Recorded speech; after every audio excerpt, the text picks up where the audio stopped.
time for the X's presented by Pepsi as we are back here in Washington Football Live. Look, it was raining a little bit earlier, so the field is wet. The players are in the bubble. That means Montez Sweat, we can't see what he's trying to do. The team's going through conditioning and just walkthroughs, but we are putting a spotlight on Montez Sweat.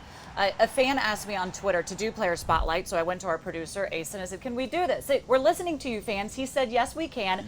So here we go. Keep tweeting at us because your ideas are going to be getting in the show. Montez Sweat, the team moved up into the first round to draft him when they got Dwayne Haskins Jr. So he comes out of Mississippi State. He had 7 sacks last season, was a little bit slow to come on as he was trying to adjust to it and kind of understanding where his strengths were going to be. But now that he has a season under his belt, a full offseason under his belt, just how good can he be? Well, head coach Ron Rivera talked about Sweat on this defense. Like when he was coming out in the draft. And so seeing that he's here and got an opportunity to watch him practice the last couple of days, it's pretty exciting. He's a tremendously gifted athlete. And again, going back and watching his tape and just seeing how he was growing and developing.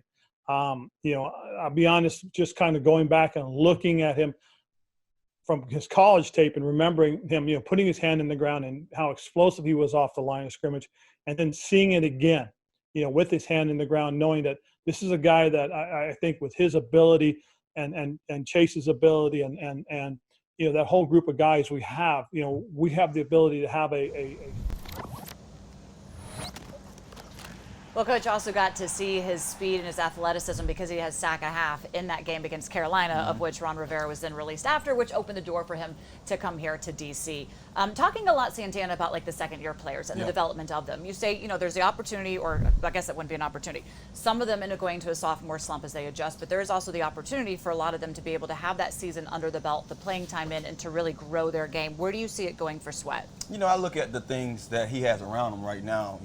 That stout defensive front, he has those guys to lean on. But not only them, the defensive staff. I think the staff is one of the better situations for Montez. He's going to get to learn from the best, and these coaches going to allow these guys to flourish in some of the areas where they have strengths at. He's going to make sure that he has them on the field at the right time so they can be able to be at their best at all times. So I love what I heard from Coach, because he said, hey, we have so many of these guys. I'm not looking for these guys to be out there so long. I'm going to change these guys in and out and make sure that they in on key situations of the game where I feel like they can suit us best.